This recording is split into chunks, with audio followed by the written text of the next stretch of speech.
are listening to the Love Unplugged podcast, episode 39. Today we are chatting all about self-love and the ways that we can begin our practice. Self-love is not a destination. It's a journey that is ever evolving throughout the many stages of life. My guest today can attest to this as she is becoming aware of new ways she needs to practice self-love while experiencing the beautiful journey and miracle of creating a life. We had so much to cover that I'm so happy to say that today will be part 1 and next week we'll be back again for part 2. Now, I do want to mention there were some mystery technical audio issues, unfortunately, but this was too good of a chat, so we did our very best to make it a good audio experience for you. So please bear with us. Grab yourself a cup of organic tea, and let's get ready to fall back in love with ourselves. You are listening to Love Unplugged, a podcast focused on love in all its forms. I'm your host, Jessica Fergon, hopeful romantic and founder of Project Love. I found that too often love is set aside or taken for granted, and we tend to forget how to care for ourselves and our important relationships in the day-to-day chaos. So let's slow down, tune in, and begin our journey of rediscovering love. From honest heart-to-heart conversations with real couples and knowledgeable guests to deep dive reviews of new products and services that will help you feel beautiful inside and out. If you're looking for relatable advice or wanting to be inspired by real-life love stories, you've come to the right place. Without further ado, let's get to it.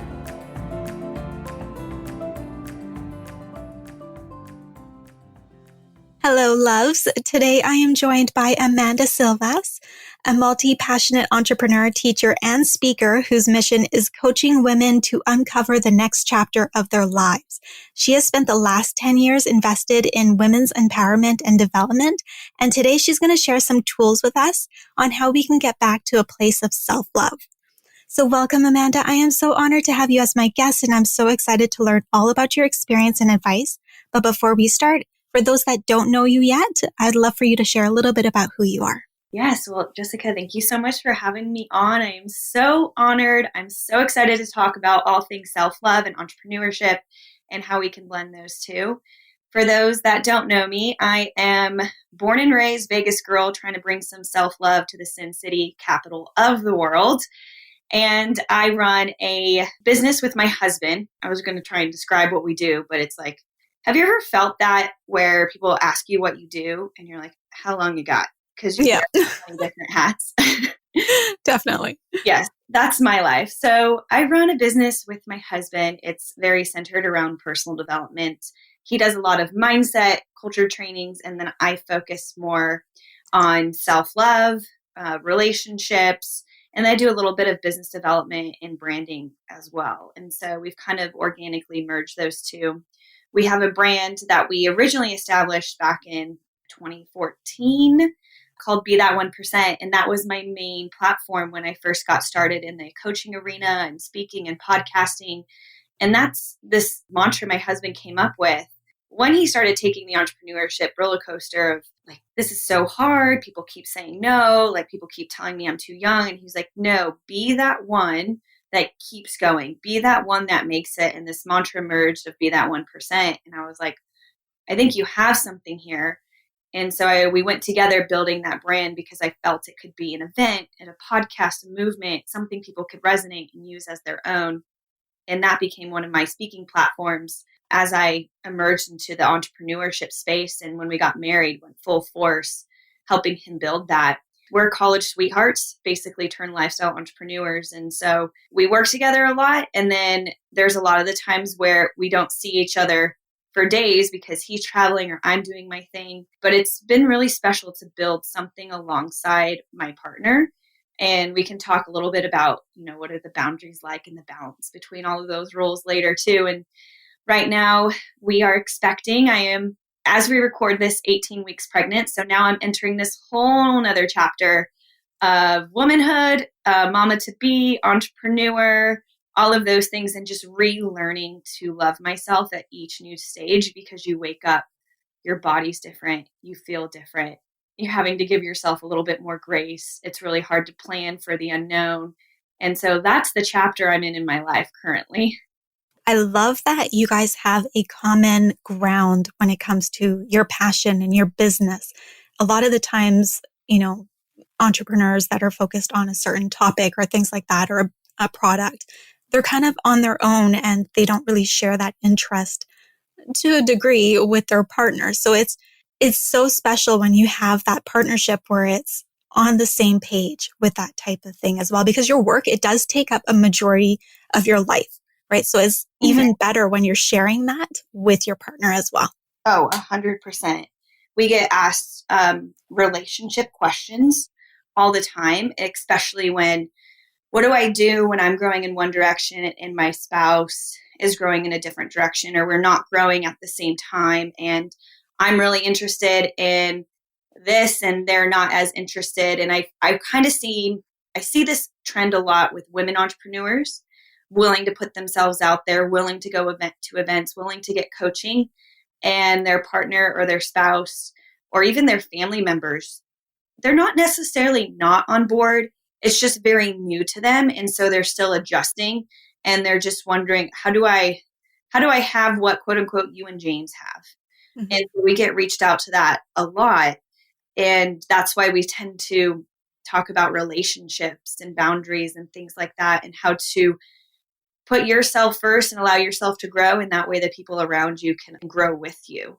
And then reevaluating like what your values are and things like that. Sometimes it's a pivotal moment to look at your life and look at the relationships in your life as you start to emerge to the next level. Because unfortunately, sometimes people are always not meant to stay in our life. Mm-hmm. Something I teach is like relationships can kind of be like a Harry Potter saga where, you've got the characters that are in a movie for like a scene. They're there, they serve their purpose. And then you've got some characters that are in there for the entire movie. And then you have characters like Hermione that's in there for the entire saga. So people come in and out of our lives for different reasons as we're growing and as we're emerging. And the beautiful thing is, like I like to say, James and I have had probably 4 relationships in our one relationship, because we've just constantly grown and ever evolved, and we've appreciated who each person is as we've evolved, and we've accepted that person as well. That's amazing. That's beautiful. Yeah. So I know that was a little bit of a tangent already. No, that's perfect. I do have a lot of questions when it comes to the pregnancy, but I know we're going to talk about that at the end of this episode. So let's just jump on in right at the beginning. How did you become a coach? Like, was it always a dream of yours? Were you always passionate about self-love and empowerment and, development and whatnot? I was that girl in college and even that girl in high school that had no idea what she was going to do with her life. I always had this deep knowing that I was going to make a big impact and I wanted to do great things. And I kind of felt a little black sheep amongst my friend group, and I liked different things as it related to like self-help and personal development. They just really piqued my interest. But I had no clue this entrepreneurship or coach journey. My mom works in mortgage and my dad works in construction. And so I had no concept around me of what being an entrepreneur looked like. And so I think that was hard when I went to college. I'm the first generation to graduate from college in my family. And so my parents didn't really know either, like all the different majors and all the different things to be taking for college, and to kind of research a little bit on the schools and stuff like that. So I went in majoring in math, ended up changing my major like 3 different times, took me almost 6 years to graduate. Still didn't exactly understand what I wanted to do, but I had a professor in college that profoundly impacted my life. And we hope that when we go to college or we receive some sort of higher education, that there will be that one teacher or professor that you remember forever, that makes an impact. Like, you know exactly where you sat in their class, you remember the information. And I took all 3 classes of his. I majored in health sciences with an emphasis in kinesiology, which is the mind body.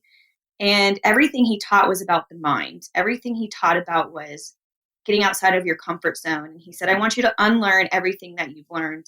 And he challenged our beliefs and he challenged our thought process. And we got to understand motor behavior and cognitive function.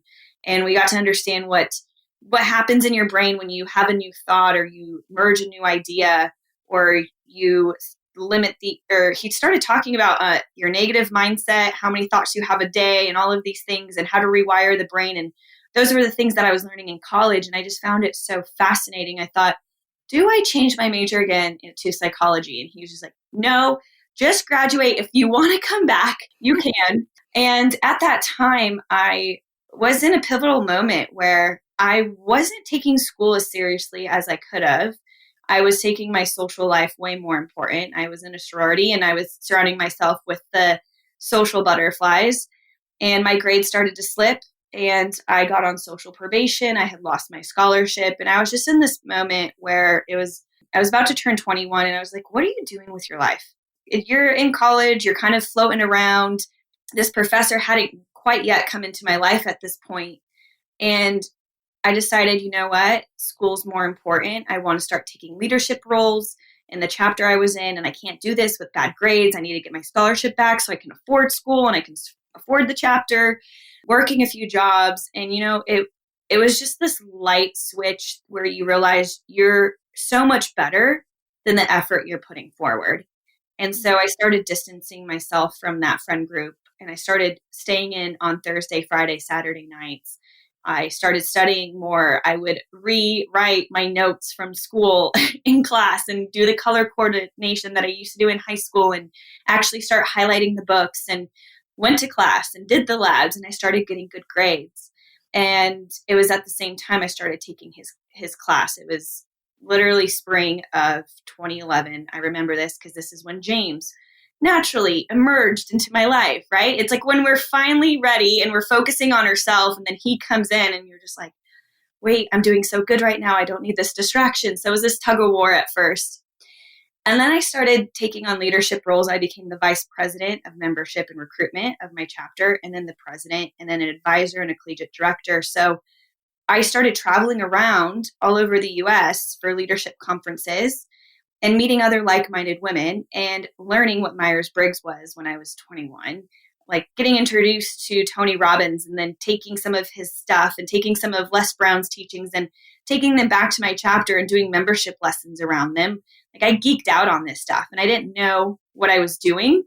I didn't know why I was interested in it, but I just was.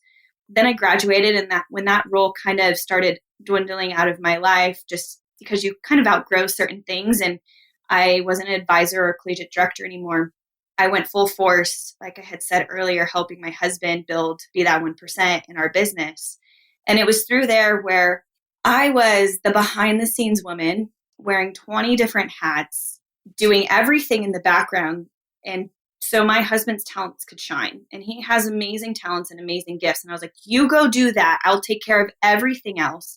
But what happened was, for someone that was so leadership driven and development driven and just had a lot of goals and dreams for herself, I started turning into someone that didn't have any idea of what she wanted to do again. Mm-hmm. If you asked me what my goals and dreams were, they were my husband's. We had vision stuff around our house, and they were all photo things that I photoshopped of him in. They were all his goals. They were all his financial goals. And when anybody asked me something, I would just reiterate what we wanted. And I remember when my father-in-law was telling people that I was James's secretary. And that hit me like a ton of bricks, because here I am behind the scenes running a 6-figure business. It was just nothing against that, but it was just the capacity of what people were viewing me at too, just really hit home to me. And I just started feeling really unfulfilled in work we were doing that should be fulfilling. We were making moves. We were doing a lot of things and impacting a lot of lives, but I was putting myself so far behind the scenes that I was not allowing my light to shine. And I don't know if anybody else has been there, where you just kind of go where the wind takes you until you stop floating and you just realize how disconnected you are. There's like certain signs and symptoms where you kind of want to isolate yourself. You don't want to hang out with anyone. You start finding resentment towards people that you love, certain jealousy for people's successes. And I realized those things had to change. And so I went to an event on my own. I told James I needed some time and some space. I wanted to take this weekend to myself. And it really rejuvenated me. And this is one of the reasons why I firmly believe in events. I put on events myself, because it's so important to get ourselves out of our own norm, out of our own environment, and just get into an environment that's inspiring and uplifting for a few days and just immerse yourself in it. Because the creativity that can emerge, the clarity that can emerge is so profound. And for me, it was profound. And I found my speaking motto. I found what I wanted to do. And I had the courage enough to share it with my husband of, hey, I want to start shining my light. I want to be within our brand and for people to know me and understand me. And I want to start speaking and I want to start coaching and I want to start helping people the way I used to help young collegiate women in college. I started sharing all of these aspirations, and he, to my surprise, was, I couldn't agree more. I've been waiting for you to want that too. And so when we don't speak up for ourselves, our significant other will just assume we're fine. They're just, especially guys, they'll just assume that everything's good and you're doing what you want to do if you don't speak up for yourself. And a lot of the time it's like 3 months, 6 months, 9 months, a year goes by, and then you're repeating this same pattern over and over again, and you're still not satisfied, and you just keep shoving it away. And that's what I did until I hit my breaking point. And when I did, and I finally told him what I wanted to do, then that was the accountability I needed to finally put my voice out there. And boy, was it hard. Yeah, I bet. Watching my husband do videos and critiquing him and helping him with his speeches and doing all of this stuff, like I could fine tune that easily, tell him what to do, tell him where to look, But then when it was time for me, I remember the first time I tried to create an Instagram story, it took me like 30 minutes. And this was when it was only like 15 seconds, and then you had to publish it, and then you had to do another 15 seconds. It didn't like carry over. And I just remember thinking, my God, this is harder than I thought it would be to share my voice, put together the words that are going on in my head, and actually give some sort of context and framework about how I do what I do or how I've gotten through what I've gotten through, and just be able to give people some resources and advice. That took a long, long time. Mm-hmm. So that's kind of how that emerged. And that's, in essence, how I started stepping into the coaching space, was through that pain point of me not shining my light and knowing that I was meant to serve in such a higher capacity. Yeah, it's an amazing story. I have so many questions on this. So the first one is, how do you feel about who you are associating with and the impact that they can have on your life? Like, parents, they're always telling you when you're young, you are who you hang out with and whatnot. And as I know I've experienced as I've grown up, I've definitely seen that firsthand where, in school, hanging out with certain people, unfortunately, I started skipping. I started missing school. My grades went down, things like that. And then also when it comes to being in the entrepreneur world, being in line with people that have the same goals and the same mindsets and whatnot is what's going to help me drive my business forward and help me continue to do the inner work that I need to continue growing. Yeah. And I've learned this lesson more so over and over at every new chapter and every new level. Like every time we shatter the ceiling around what's possible for ourselves or where our limit is, more people will be revealed. Mm-hmm. And more people will be revealed that are pulling you down, and more people will be revealed that will raise you up to your highest self. And when I was in college, I didn't realize how impactful my environment was and how impactful the people around me were until I started distancing myself from them and doing better, just because I didn't consciously say I need to get these people out of my life. It was more of my priorities need to switch. And the thing that I value more is doing good in school so I can get my grades up, get my scholarship back, and so I can start taking leadership roles. That was my priority. Going out anymore was not my priority. And so it kind of naturally evolved to where I started distancing myself from that friend group. I don't think I realized what I was doing or what was happening until a little bit later. But I think it's incredibly imperative. I think influences, no matter if they're friends, no matter if they're family, no matter if it's a podcast you listen to or the radio station or the books that you read, we're being influenced around us 24/7. And we're taking in all this information. And it doesn't matter if you're hanging out with people. It doesn't matter what you're listening to. If those things are aren't pointing you forward in the trajectory of where you want to go, then ultimately they're going to be holding you back. And unfortunately, a lot of us will have people in our lives that unconsciously hold us back because they're afraid of us growing. Because when we grow to a new chapter, they have this fear come over that we're not going to be the same and that our friendship's going to change. And so it's not that they're not supporting you, it's that they have this fear that you're changing. And they want to stay holding on to the old Jessica or the old Amanda for so long that they don't realize that what they're doing is they're inhibiting you from becoming your best self. Families will do this, friends will do this, especially when they don't understand your goal or dream, or especially if they don't understand entrepreneurship. There's been plenty of times where James and I have completely kept decisions to ourselves until we've actually started them, like joining a mastermind or doing some high level thing that costed money and investment in ourselves that, our parents didn't really see them invest in themselves. So to tell them we're going to go spend X amount of dollars on this thing and, hey, what do you think about this? Of course they're going to say, are you kidding me? Go save your money, go buy a car, whatever. We had to keep those decisions to ourselves because the people around us, they may unconsciously make us play small. Mm-hmm. And so I think environment is really huge. And recently, last year, I'm still going through this, but last year I had a huge situation in my life where someone that I trusted deeply betrayed me. And that was even a whole other eye-opening of the people you surround yourself with for me. And I just felt so blinded. And I was just like, wow, is my environment and the people in it so incredibly important.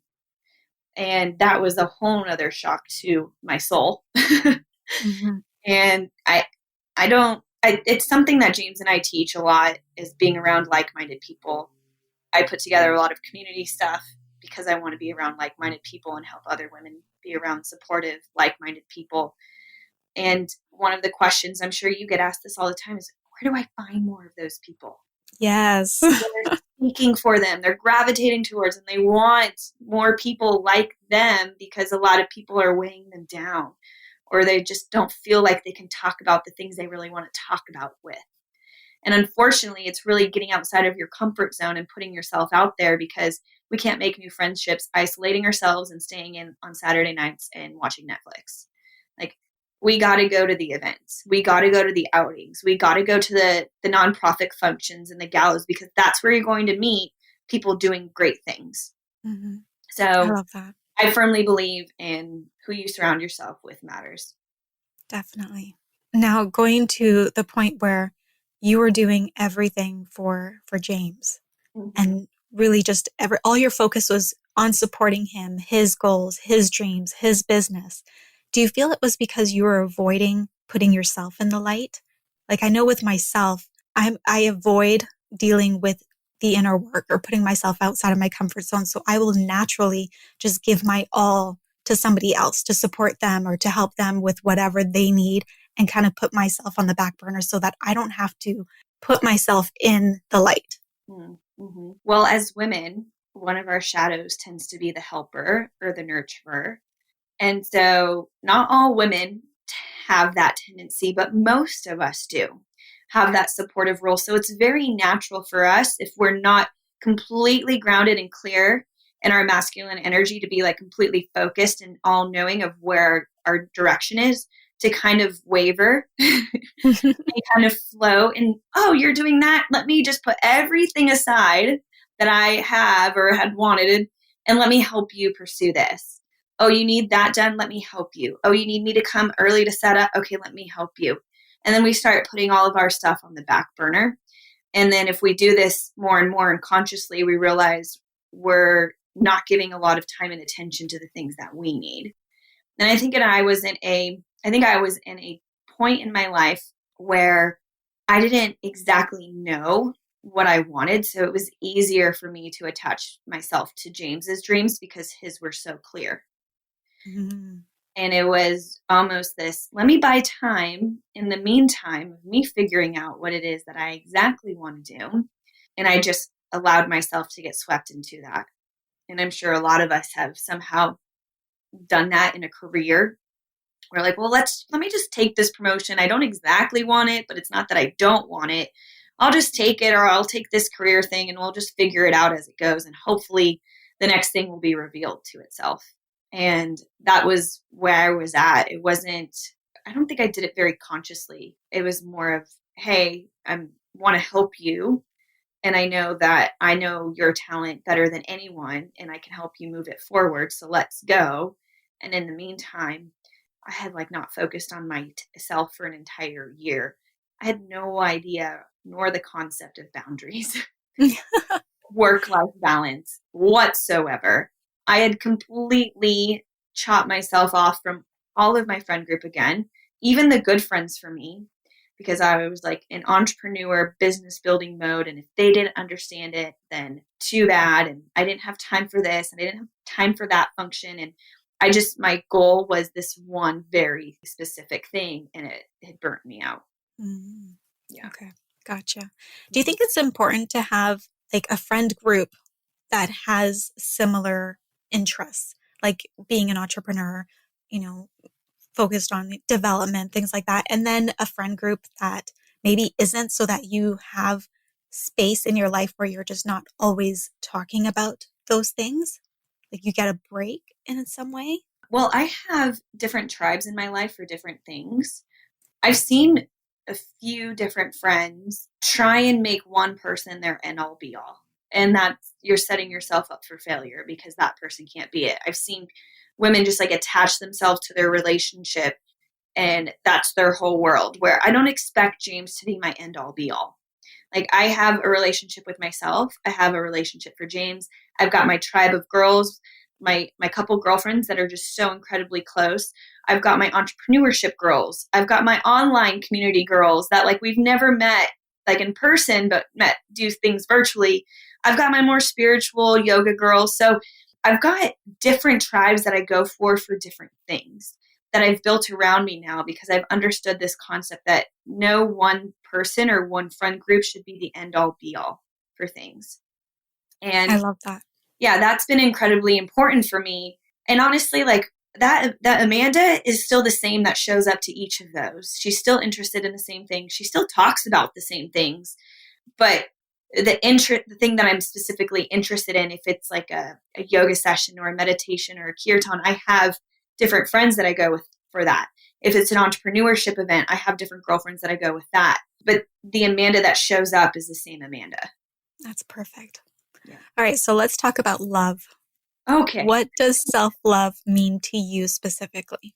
Oh, self-love is the courage to dive within and have whatever it is that you find within there, is to be able to accept and embrace everything that emerges as you dive within. Self-love, I think, has gotten this connotation of like, love yourself, love yourself, love yourself. And I've had a few people that have reached out to me or just said things like, well, I already love myself, so I don't need that thing or that workshop. I'm like, you know what? Like, I practice this daily and I still need it. Mm-hmm. Like, self-love to me is an ever ongoing practice. It's some days you'll feel very in tune with yourself, and other days and other seasons of your life, you'll feel really disconnected. Or you may feel very like tapped into gratitude and full of abundance. And then the next day you feel like the world's hitting you like a ton of bricks because you just got the worst news. Or in the entrepreneurship journey, it can feel like a roller coaster. And so being able to quiet the mind, quiet that monkey mind, and distance the negative self-talk, and just reminding yourself of who you are, what you're capable of, the impact that you're bringing to the world, and all of those attributes, that's a daily practice. Mm-hmm. Over and over again, especially when you do this inner work. The one thing that people didn't tell me is how triggering it can be and how more emotional it can be.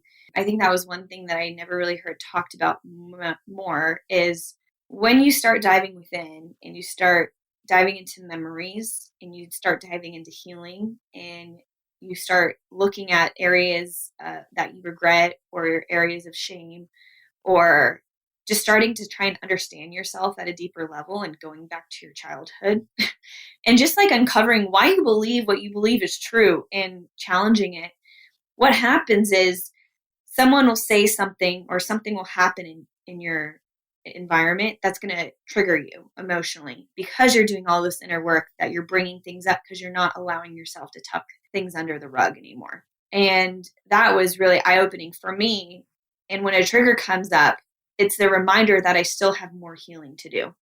Mm-hmm. It's not the person that's causing me frustration or upset or the situation. It's a trigger from my past memory that still hasn't been healed yet. And for me, self-love is allowing yourself to dive within, deeper understand yourself, and then everything that you do find, not shaming it, but accepting it. And when you accept it, you can embrace all of it. And when you embrace all of it is when love can truly emerge. I couldn't think of a better way of saying it. That's beautifully said. Thank you. I appreciate that. I love how you touch on the fact that it's a journey. It's an everyday practice, and it's not something that you just achieve and you're like, okay, well, now I have self-love and I'm done and I can move on to a next thing to do. It changes daily depending on what you're going through, depending on the stages that you're at. You know, if you're going through pregnancy, self-love is going to be different and you're going to have to work on some probably different areas that you haven't had to deal with before. But it's definitely a journey. 110%. As you allow yourself to grow and as you allow yourself to enter new chapters, there's going to be unknown. And there's going to be things that trigger you, and there's going to be things that you learn about yourself and different decisions that will be made. And so there's always going to be a process where you're constantly pulling the curtains back over and over and over and over again. And something that you think, oh, I worked on this a few years ago is emerging at this next new level. And like, you're like trying to conquer it all over again, but in a completely different way. Mm-hmm. Like it never, ever ends. And so I always smile. I always have to smile when someone tells me, oh yeah, I don't need that. I love myself. I'm like, so that's so good for you. I love that. But I don't want to go in and tell them that they're doing it wrong. But those are just certain things that I tend to hear time and time again. And if anything, it's me educating on that stigma, that it's not about being able to look in the mirror and be like, oh my God, you're so beautiful, and say all these affirmations. It's being able to look at the good, the bad, the ugly, and embrace all of it. Mm-hmm. Most of the time, the people that say, oh, I love myself for who I am, and da-da-da-da, behind closed doors, they're falling apart.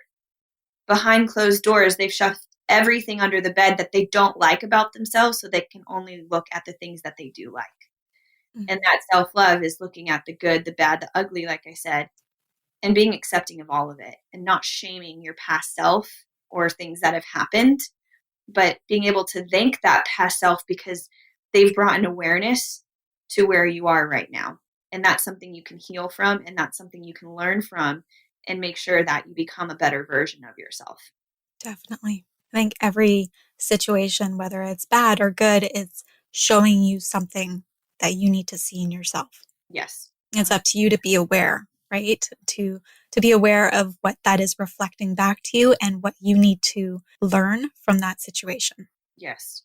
So it kind of reminds me of when we talk about projections or we talk about mirror and how everything's a mirror projection for us. I was teaching I have different clients at different levels. I'll teach in middle school, high school, all the way up to women that are retired, empty nesters. Now know what do they do with themselves because their entire identity has been their kids or their family or their career. So I work with women from all sorts of backgrounds and all sorts of age groups. And a few months ago, I was in a high school working with a dance team. For some reason, it's the dancers that I love because they're so hard on themselves. Everything needs to be perfect. They're judged and critiqued at every second, and they're surrounded with girls 24/7.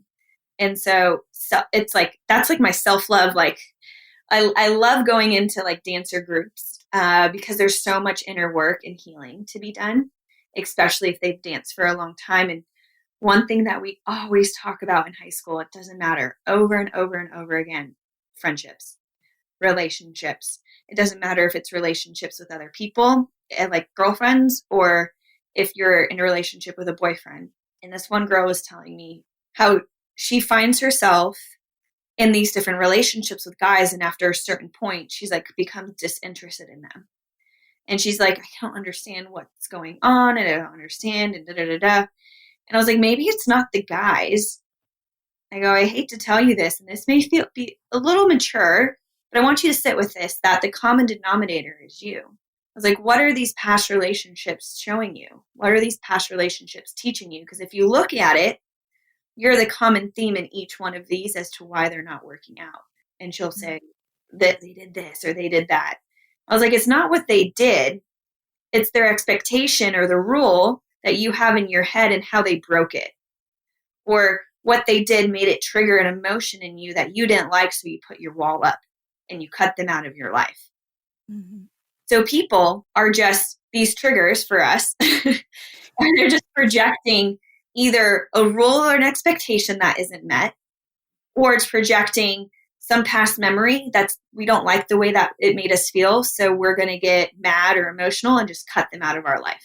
Definitely. And that tends to be over and over and over again. And I see it. Now I tend to work with more career-driven women that want that balance in their life again. They've got their business and their career, and they still want to keep that steady, so we focus on that. But then they're also in this chapter where they're finally ready for a relationship because they've put that off for so long. And then when we work on this relationship, they come back and they talk to me about everything going on, and they're like, they did this and they did that and da-da-da-da. And it's so interesting to me because these women that can be so powerful and goal-oriented, you put them in a relationship and it's like, they're like all over again, like trying to like get their bearings and learn it. And it's bringing up all of these different past emotions and these past triggers. And I'm like, my dear, the situation is you, may not be them necessarily, but it's you. And they're just causing whatever it is to come up within you that still needs to be healed. But I say, what a blessing. Because now you know that that's there and that we need to work on that, and that's okay. So yes, to what you were saying, that everything is a projection or a mirror of some form, giving us to look back on something that's still not healed there or some rule or expectation that we still need to work on. So that kind of leads me into the next question. How do you recommend your clients to be more compassionate with themselves when dealing with those past traumas that get triggered? Well, when I tend to work with women that really struggle with perfectionism or really struggle with overachievement, where nothing is good enough, instead of doing a gratitude journal, which we hear a lot about gratitude, I have them do a what are you proud of yourself journal. As simple as it sounds. So every morning or every night, they have to do like a 5 to 10 list of the things that they're proud about themselves. And that's the practice of compassion, of looking at how did I show up for me today? And I try to get them to not tackle like what they're proud of for like the things they do, but more of like how they showed up. Maybe how they didn't want to get out of bed, but they did it anyways. Maybe how they handled a conversation in a different way than they ever would have thought. And they're really proud of themselves for that. Not because they've checked off 5 things of the 10 on the to-do list. Mm-hmm. So when we start looking at the things that we're proud of, we can start practicing that compassion because we're focusing on more on our efforts than we are on our achievements. And that's the pivotal between the destination or the journey. I love that. So that's something to practice, especially if you're listening to this and you struggle yourself with not feeling like the work that you did that day was enough, feeling like you struggle with perfectionism or being a workaholic. At the end of the day, I want you to look at areas that you put in effort, and I want you to think about how can I be proud for that? I'm definitely going to do that. Okay, good. That's a great reminder, and that's a great way of looking at it. Mm-hmm. It's definitely going to exercise that thing inside of us to be more compassionate and to, look at what we've accomplished and, be proud of where we're at. Yes. And then if someone's dealing with more of being more of an inner critic on themselves, I would say doing a forgiveness exercise in the evening. I wouldn't necessarily do this in the morning because you allow things to happen through the day. And this could be something of writing down this list or just doing mental note and going through it over in your head about 3 or 4 things. But this forgiveness practice is you say, I forgive myself for buying into the fact that, list the thing that you want to forgive, and then say, but the truth is, and then state your truth about yourself. So I forgive myself for buying into the fact that I'm a procrastinator or something along those lines. So I forgive myself for buying into the fact that I'm a procrastinator. The truth is, when I'm passionate about something, I make it happen. Or I forgive myself for buying into the fact that I can't be consistent.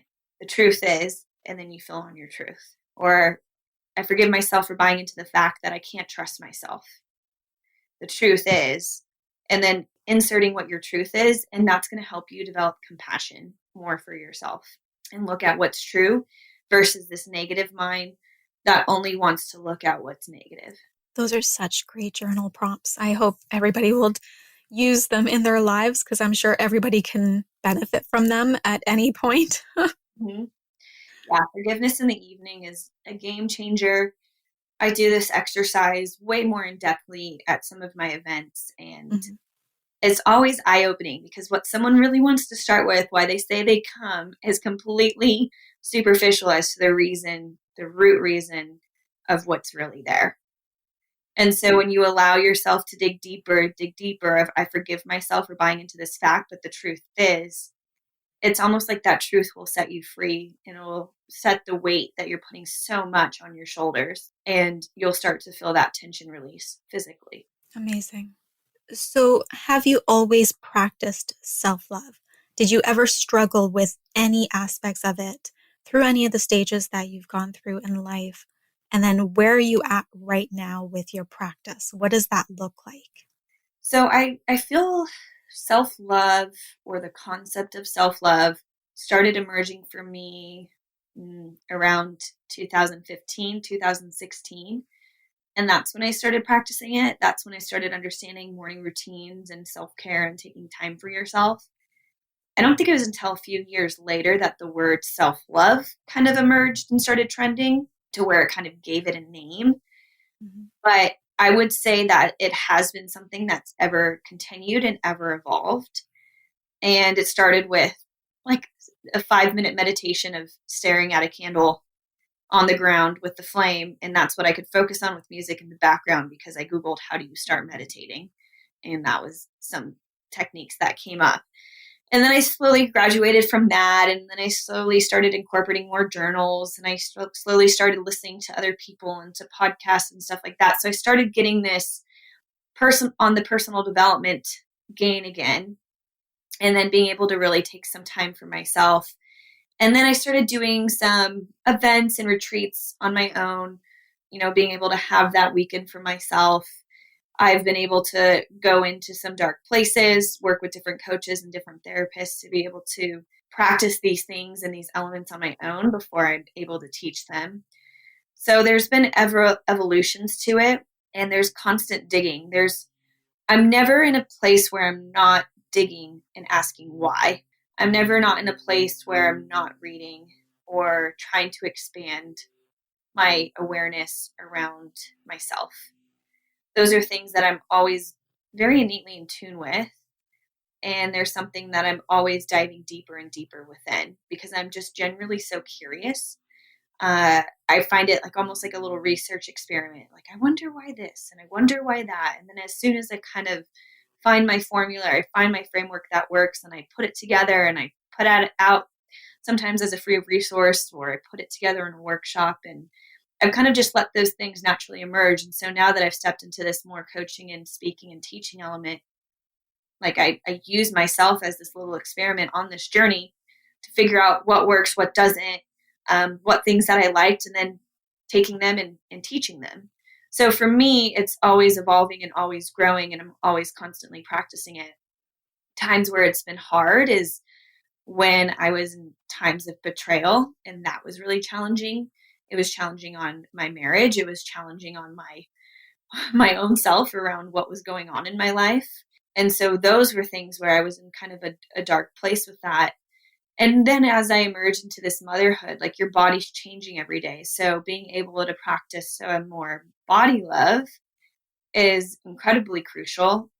And allowing myself to surrender control is a new practice around self-love, because you can't exactly plan for and envision what things are going to be because you're entering into this complete unknown. And as much as you want to plan for, it's not going to happen because every day you're growing, every day you might feel different. And I think what was challenging for me in October, I went to this business event. It was actually Rachel Hollis's business event. And the content was so great, but I felt myself feeling really stuck because I had just found out I was pregnant. And I'm like, cool, we're envisioning 2020, but everything I had already mapped out for the entire year in my mind was like, well, I can plan till June. And after that, then I don't know. And so allowing myself to surrender that. And then even in a therapy session, I uncovered that I have this deep, deep fear of not growing or not achieving. And even allowing myself to let go of the value I have for myself, attaching it to my growth or my achievement. Because the value that we have is we're innately born with. It's static. It always is going to remain the same. We all have this innate value to ourselves, but our growth and our achievements, they're dynamic. If you're looking at like a graph that goes up and down, up and down, up and down, up and down, but your value just stays the same lane the whole time. But what we tend to do, especially as women and entrepreneurs, we'll take that value line and we'll move it up and down the Richter scale of where we're at in our achievements. When we do something really good, or we're high on life, or we've really tackled that next level, then the value, we're like, oh, we're so good. We've got this confidence. And then something dips, something doesn't go so well. You ask something and someone says no, or you take this risk and it doesn't turn out, or you put yourself out there and you feel embarrassed. And then it goes to this low moment. And then you take that value and you drop it down too. So all of this is the self-awareness practice of, in those moments, being able to notice what you're doing and not allowing that value of yourself to waver in your growth and in your achievement. And this has been the season for me to be able to surrender to that and allow myself to naturally evolve and grow instead of pushing and forcing those things to happen. So that's where the self-love practice is right now, is surrender. I think that's my word for 2020 is surrender. That's a great one. I love that word.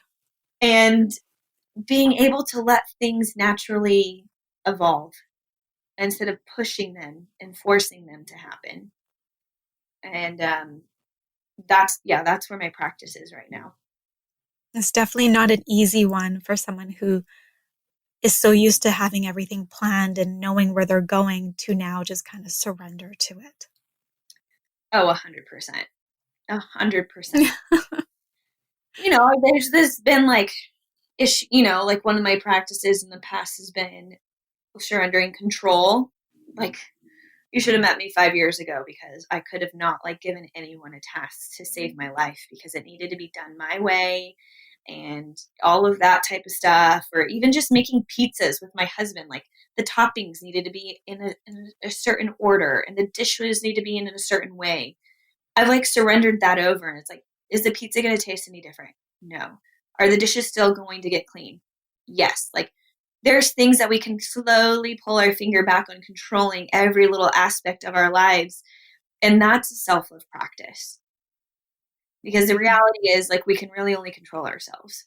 Exactly. And we put so much time and attention to controlling so much outside of us that we lose our mind. Yes, definitely.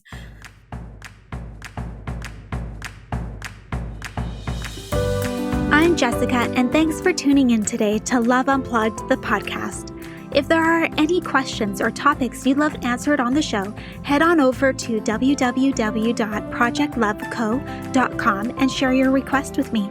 If you haven't yet, go to iTunes and subscribe, rate, and review this podcast and share it with a loved one. Your feedback means the world to me, and the community we've created is what fuels our discussions here. After all, this is all for you. Join me next time for another unplugged conversation.